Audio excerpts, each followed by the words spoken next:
All right, y'all. Thanks for being here. Today's video is a big one. We have officially passed 600 miles on the Honda Rebel 500, which also happens to be my first 600 miles as a rider. So for today's video, I'm going to talk about how I spent those 600 miles, break it down into increments so new riders maybe can get an idea, compare their journey to mine, or get an idea of kind of how to start in advance, on their own. I did also complete and pass the MSF course today. Just got back from the course. So I will be putting a video out about the MSF course and my experience there as well. Really good stuff. I'm glad I did it. But yeah, let's go ahead and do this. You can see we're at mile 687. I actually filmed this video or not this one you're watching, but filmed the video on this topic at 620 something, but the audio was all messed up. My vocal fry was crazy. I was trying a new microphone angle. So I had to scrap that one, but we're going to do it again. And this one's going to be better because I'm going to have a better idea now of what to cover here. So let's go ahead and start a run up and let's talk about how I spent the first 600 miles. And we're going to start where it all began, in this lovely, empty neighborhood. The view is currently being blocked by this trailer here, but that's okay. So let's go ahead and start her on up. And I'm going to talk to you about how I spent my first 200-ish miles, all spent entirely in this neighborhood. I did not go on the road until about mile 200. This is a neighborhood that is under construction. So typically, and it's early construction, so typically it is pretty empty in here. And it's also attached to the neighborhood that I live in, which is awesome. So I did not have to drive into any roads or transport my bike anywhere to get here. So I had plenty of time to practice in here and it was easy to access. All right, but this is some of the stuff that I worked on in this neighborhood, right? So I would come over here, do U-turns on this street, do in and outs, swerves, practice shifting, practice rev matching, all the basic skills that you cover in the MSF. These skills, I didn't just come up with them on my own. I learned what skills to practice from YouTube videos, channels like Yemi Noob, channels like Dan the Fireman, Josh Hart. Be the Boss of Your Motorcycle is a really good one for you guys that are riding those heavier cruisers. But yeah, I would come in here and kind of just redo and replicate the drills that they do on their channels, and it was extremely helpful, extremely beneficial. And as I mentioned at the top of the video, I just got back from the MSF course and completed and passed, and it was a huge help spending the time in this neighborhood doing things like I just did there, that U-turn. Made the MSF course really easy. I shouldn't say really easy, that's not correct. There were some aspects of it that were hard. But it made it easier, right? All stuff I had already been doing.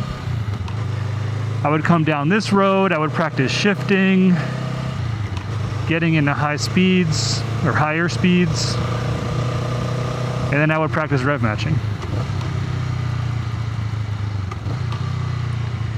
These are all things that at mile 0 to 100 I was terrible at. And I got good at these really in this neighborhood.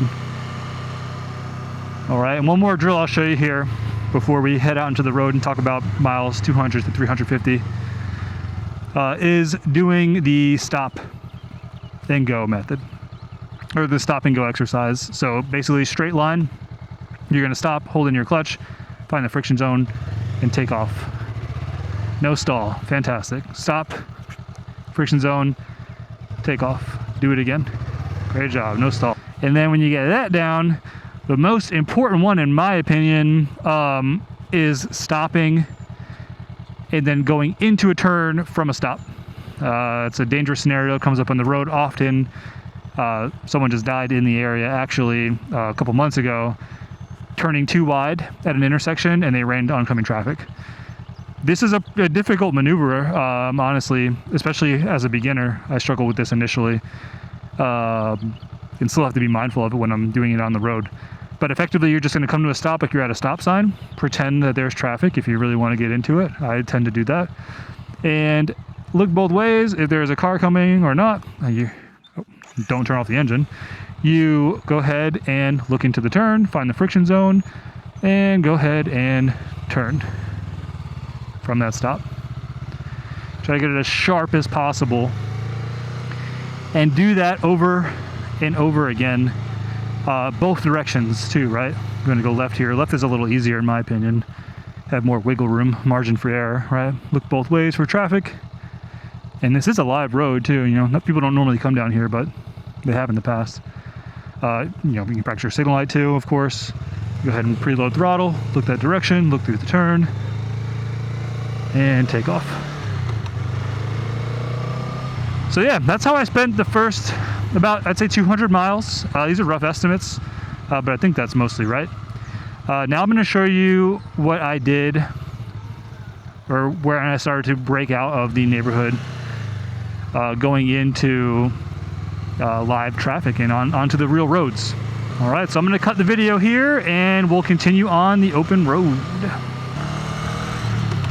All right, welcome back. So now we are on some back roads around where I live. So a few things about this. So about mile 200, I started coming on these back roads. I felt like I was ready to branch out and start experiencing traffic, start experiencing higher speeds in real world scenarios, right? Practicing all those things that I practice in that neighborhood in a real world environment with cars coming at you, cars behind you, checking your mirrors, going the right speed according to the speed limit, and practicing some twisties. Now, key word there, it was when I felt comfortable. It was not because I hit 200 miles. I felt like personally I was ready to take on this challenge. There is no mile marker for you to be out on the road, right? It's whenever you feel comfortable, whenever you feel like your skill surpasses, or I'll say surpasses, the level of risk, not equal to. Some folks are going to feel that maybe at mile 50. Maybe they have experience riding dirt bikes or whatever. They're ready to roll on day one. Some folks are going to feel that at mile 600. Honestly, the more miles you have before you hit the road is probably the best. So, you know, this video is not a barometer or measurement of skill or what you should be doing at certain mileages. This is just my experience. I'm just breaking down kind of the steps I've taken to develop as a rider. But yeah, spent a lot of time on back roads. This one in particular I really like, so we're gonna pop into it here. This one's got some good twisties in it, and oftentimes does not have a lot of folks on it, which is always good for a beginner. So yeah, here just getting a feel for traffic, getting myself comfortable at higher speeds. There was a point in time when I first came on the road that doing 42 like I'm doing right now scared the living shit out of me. I felt like I was going light speed. Now this is a very fun cruising speed, right? So getting to that point where you're comfortable with the 40s and the 50s, and you're comfortable rev matching and downshifting before turns and upshifting when you need to, and getting to know what speed you can handle at turns like we're about to go through and at bends like we're about to go through right now, right? Your lean angle, what position you are comfortable in on the road and turns, and trying to get to the outside position for safety, right? Or the outside lane for safety. Practicing looking through these curves, getting comfortable with cars flying at you like that one, right? All things I still do all the time. I love riding these back roads, honestly. It's probably the most fun part of riding. But yeah, I spent about, look at that beautiful sunflower field.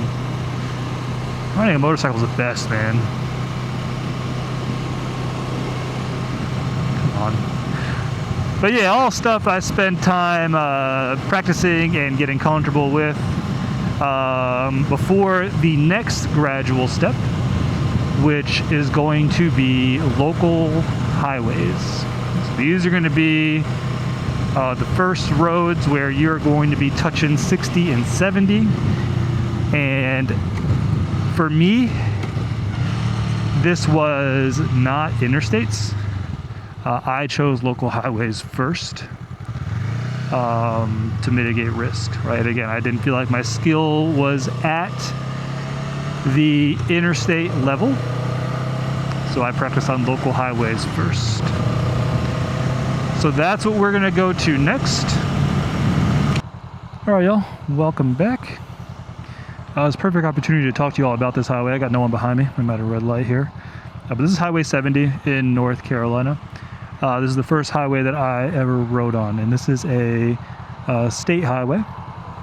And why I chose this highway as a practice ground to get familiar with highways is, one, a lot of the errands I run are off of this road, so going to the gym, things of that nature, I can get to all from this road.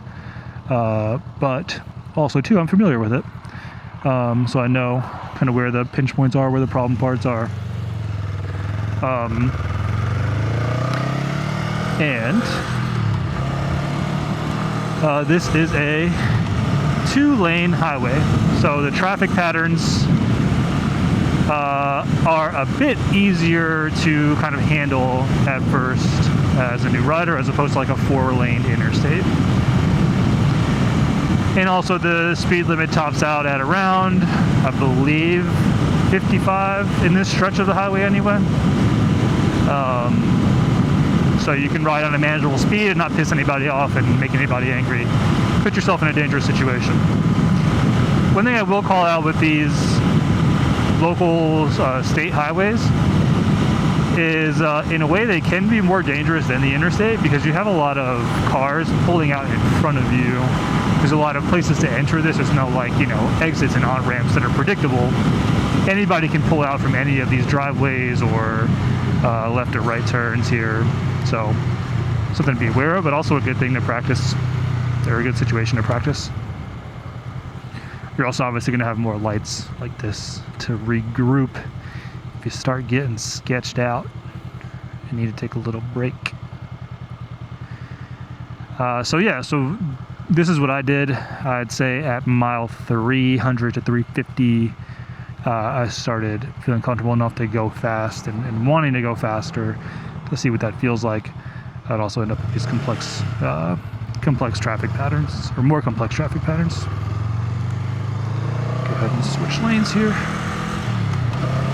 Let it rip. So yeah, my early experience on these, I think the scariest part at first was the speed. 60 miles an hour, 50 to 60 miles an hour can feel pretty jarring at first. But then once I got comfortable with that, I say it all the time. I said it in other videos. I don't think I've posted it because of editing issues, but 60 miles per hour is like my favorite cruising speed now, where before I used to be terrified of it. So yeah, and then the second hardest part was feeling comfortable enough to switch lanes. A lot going on, right? Car braking in front of me. Need to check my mirror, look at my blind spot, make sure I'm shutting my signal light off. And then I spent a lot of time learning kind of patterns on the road, right? So looking at these cars to my left, if this Honda Accord gets frustrated with that white Nissan Altima because they're going too slow, they may want to get in my lane to pass, right? So I'm not going to ride up next to them right now. I'm going to give them space to pass in case they want to do that. So stuff like that I picked up on riding these roads, and again, scary at first, but it gets better with practice.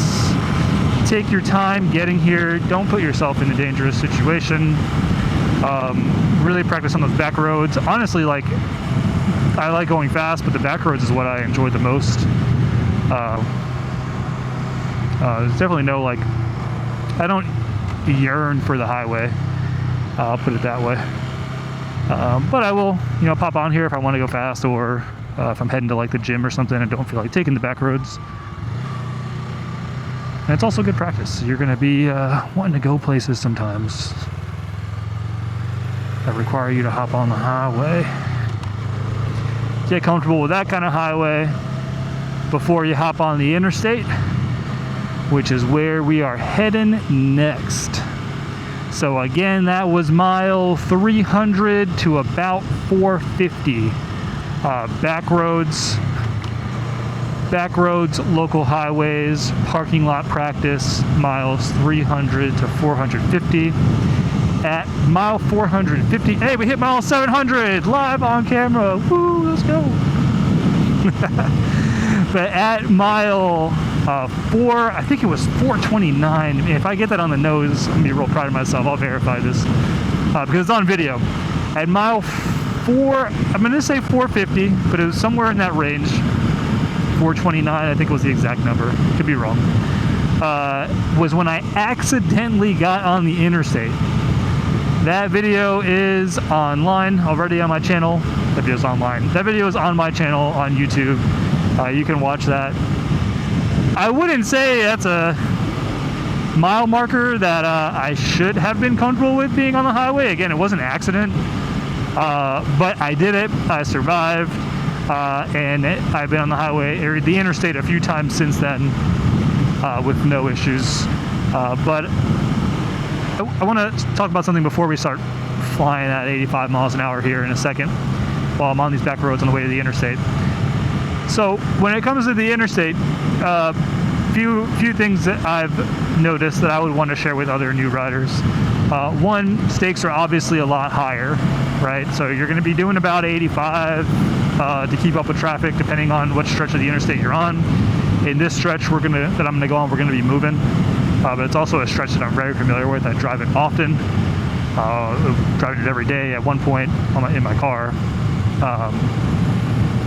But at any rate, so the stakes are higher.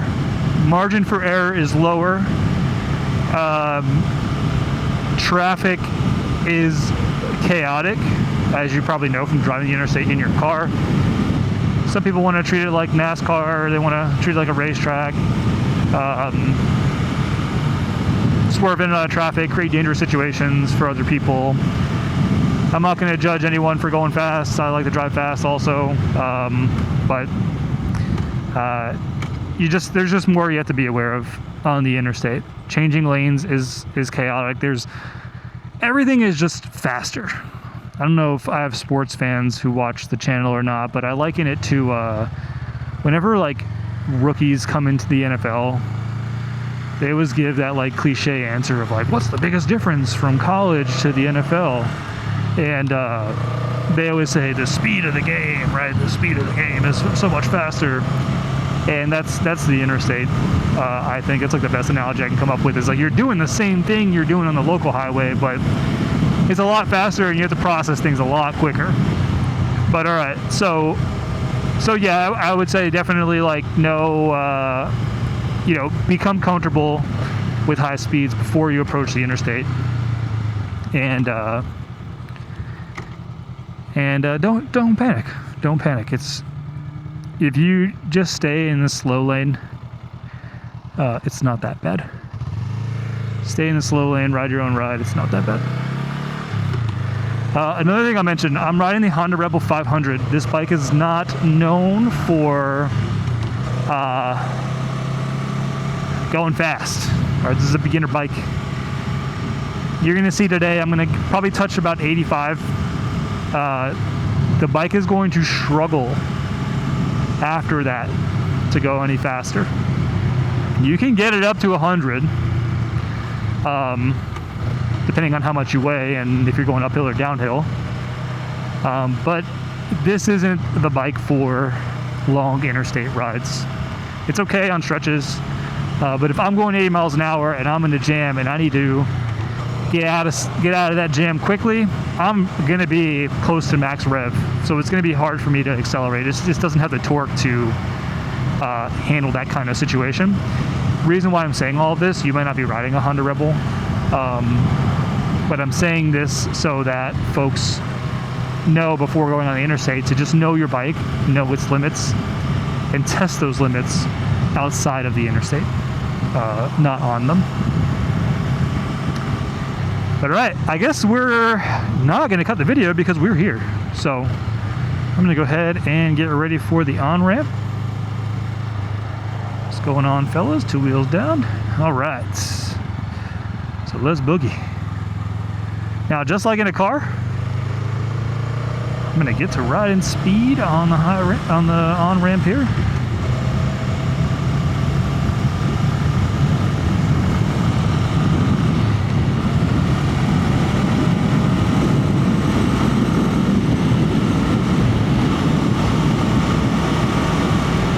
You can see we're going a lot faster now.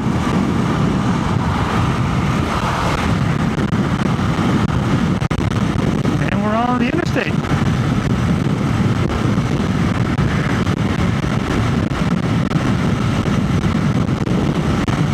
So, yeah, I don't know what bike you're riding, you know. You could be riding a sport bike or something where you're crouched down and you're covered by wind, or you could be riding something with a nice windscreen.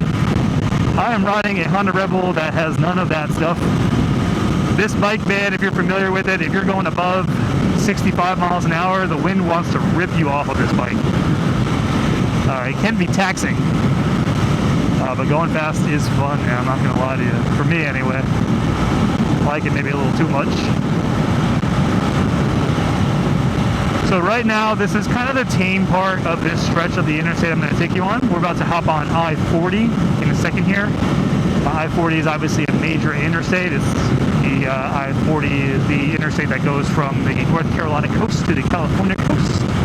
Fun fact if you didn't know. It's also the same I-40 that Ella Langley talks about in that song. He's from Texas or whatever. Shout out to the Ella fellas. But yeah, we're going to hop on I-40 here, just outside of Raleigh. We'll be on here for a few miles. This is where we'll touch the 80s, and we'll see some major traffic patterns. But outside of like mountain riding, this is really the last plateau, or the final plateau, I'll say. Obviously, still so much to learn on a motorcycle. As I mentioned before, I just got back from the MSF today. It was a humbling experience, even though I did pass.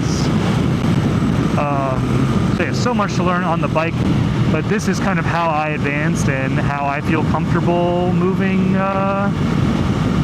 taking the bike on any road type currently, right? I feel comfortable getting the bike to where I need to get it to, wherever that may be. So to break it down one more time before we start hitting the high speeds here as we get onto Interstate 40. The first 250 miles spent in a parking lot / empty neighborhood doing slow speed maneuver MSF-like drills. The next 100 to 200 miles were spent practicing on back roads around my neighborhood, roads I'm familiar with. Got a little accident here.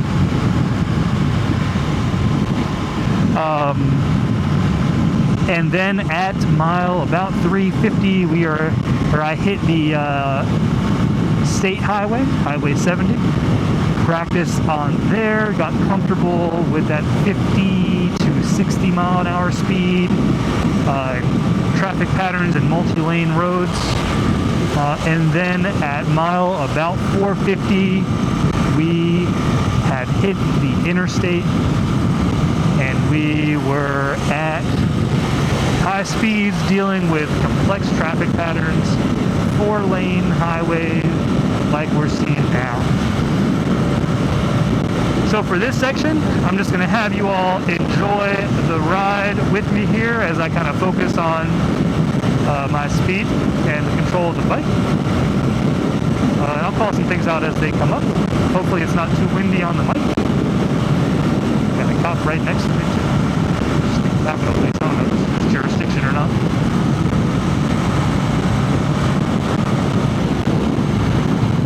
Go ahead and switch lanes here and get behind that copper.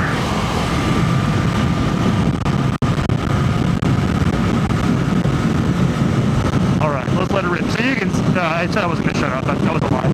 So you can see the Honda Rebel in that 80, 81. It's hard to really get it past this. I have some more throttle to give. I'm climbing up to 85 now. 86, 87, 90, 90. Okay, so we're getting there, 91. But the engine's really struggling. I mean, you can hear it kind of clunking around. That's in 6th gear. It really wants another gear.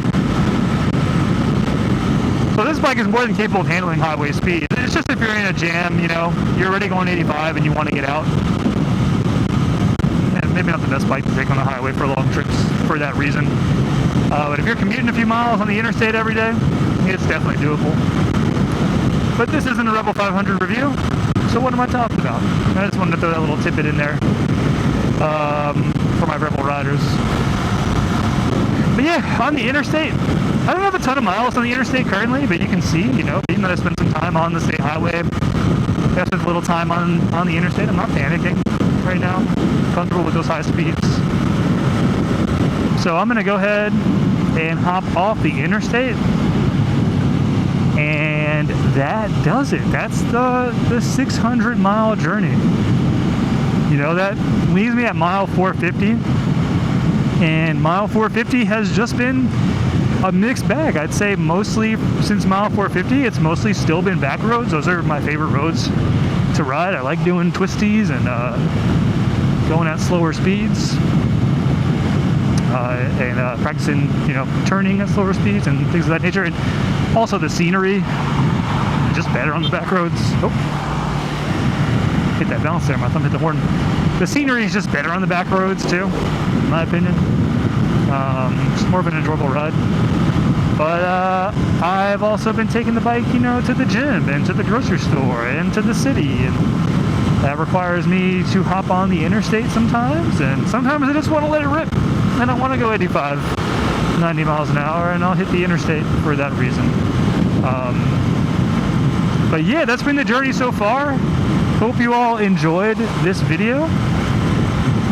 Again, this is not a barometer. You shouldn't be just saying, AV rides. AV rides, when he was at mile 450, he was going 90 on the interstate. Definitely don't recommend that, for one thing, and that doesn't have to be the way you do it either. Do what's comfortable for you. Ride your own ride. As always, I appreciate you all watching. Thank you all for going through the beginner journey with me.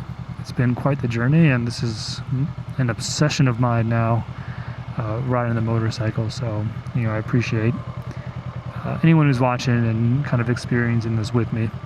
But with that said, thanks for watching, and I will see y'all on the next ride. Peace.